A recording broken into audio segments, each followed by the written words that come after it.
Hello and welcome to the channel, where today we're diving into a story that sounds like it's straight out of a geopolitical thriller.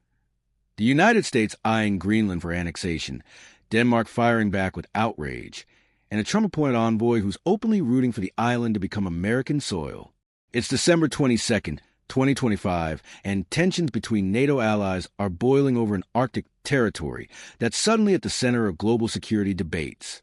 Buckle up, because this isn't just about land. It's about power, resources, climate change, and the future of alliances in a warming world. We'll break it all down. The backstory, the key players, the reactions, and what it means to the U.S., Denmark, and the rest of us. If you're into international drama, hit that like button early and subscribe for more deep dives like this. Let's get into it. It all started heating up this week when President Donald Trump announced his pick for a special envoy to Greenland, Jeff Landry, the governor of Louisiana. Trump praised Landry on Truth Social, saying he understands how essential Greenland is to our national security and will strongly advance our country's interests for the safety, security, and survival of our allies and indeed the world. Sounds diplomatic enough, right? But Landry's response lit the fuse. Thanking Trump for the honor, he added it was a chance to make Greenland a part of the U.S., and emphasized it wouldn't affect his day job as governor. Boom. That one line sent shockwaves through Copenhagen, reigniting a saga that's been simmering since Trump first floated buying Greenland back in 2019.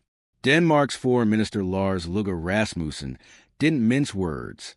In an interview with TV2, he called the appointment deeply upsetting and the envoy statements completely unacceptable.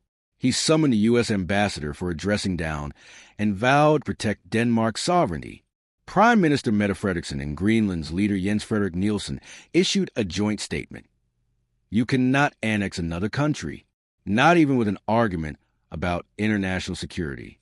Greenland belongs to the Greenlanders, and the U.S. shall not take over Greenland. Nielsen doubled down. This may sound big, but it doesn't change anything for us. We decide our own future. Even the EU chimed in. Spokesperson Noor El Anouni stressed, preserving the territorial integrity of the Kingdom of Denmark is essential. Why is Greenland such a hot button? It's massive. The world's largest island, covering over 800,000 square miles, mostly ice but packed with rare earth minerals, zinc, iron ore, and untapped oil/gas reserves. Strategically, it's a gateway to the Arctic, where melting ice is opening new shipping routes and resource battles. The U.S. already has Thule Air Base there, now Patuxent Space Base, a Cold War-era outpost crucial for missile defense and space surveillance. Trump sees it as a national security must-have, especially with China and Russia eyeing Arctic dominance. In March, VP J.D. Vance visited, calling Greenland vulnerable and saying the U.S. has no other option but to ramp up presence. But Denmark, a NATO ally, views it as colonial overreach. Greenland, self-governing since 2009, but part of Denmark's kingdom, has its own parliament and dreams of full independence, not swapping one overseer for another. This isn't Trump's first Greenland flirtation. In 2019, he called buying it a large real estate deal for security reasons. Denmark's then PM called it absurd. Trump canceled a state visit in a huff.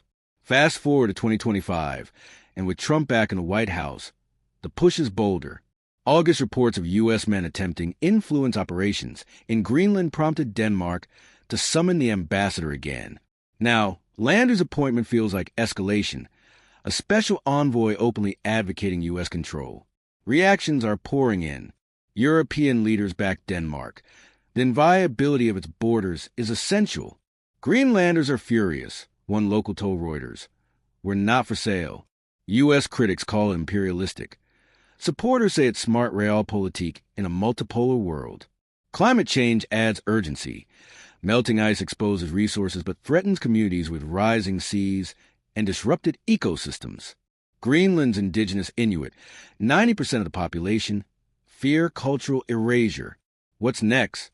Diplomatic fireworks. Denmark vows respect for territorial integrity. Trump, never one to back down, might double down, perhaps tie it to NATO spending or trade. For Greenland, it's a sovereignty test. For the world, a reminder. In 2025, even frozen islands are battlegrounds. Drop your take, U.S. overreach or necessary security. Smash like if you want more on global hotspots, and subscribe. The Arctic is heating up, and we'll be here for every twist. See you soon. Stay informed. Stay curious.